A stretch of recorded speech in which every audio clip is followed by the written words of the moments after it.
طوطے اور طوطی کا گزر ایک بستی سے ہوا۔ انہوں نے دیکھا ساری بستی ویران پڑی ہے۔ طوطی نے طوطے سے پوچھا، یہ بستی ویران کیوں ہے؟ طوطے نے جواب دیا، لگتا ہے یہاں سے الو کا گزر ہوا ہے۔ الو بھی وہاں سے گزر رہا تھا۔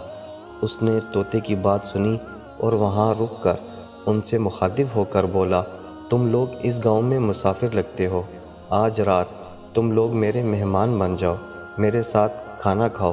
الو کی محبت بھری دعوت سے طوطے کا جوڑا انکار نہ کر سکا اور انہوں نے الو کی دعوت قبول کر لی۔ کھانا کھا کر جب انہوں نے رخصت ہونے کی اجازت چاہی تو الو نے طوطی کا ہاتھ پکڑ لیا اور کہا، تم کہاں جا رہی ہو؟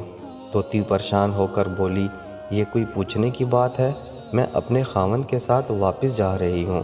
الو یہ سن کر ہنسا اور کہا، یہ تم کیا کہہ رہی ہو؟ تم تو میری بیوی ہو۔ اس پر طوطا طوطی الو پر جھپٹ پڑے اور گرما گرمی شروع ہو گئی۔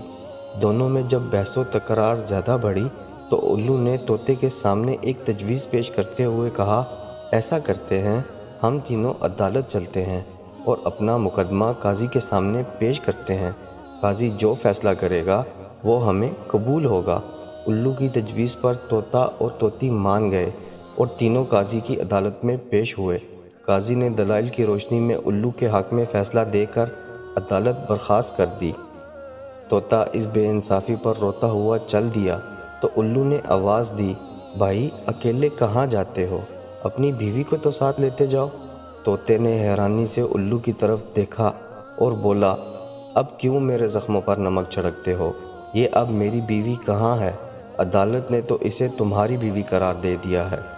الو نے طوطے کی بات سن کر نرمی سے بولا، نہیں دوست، طوطی میری نہیں تمہاری ہی بیوی ہے۔ میں تمہیں صرف یہ بتانا چاہتا تھا کہ بستیاں الو ویران نہیں کرتے، بستیاں تب ویران ہوتی ہیں جب ان سے انصاف اٹھ جاتا ہے۔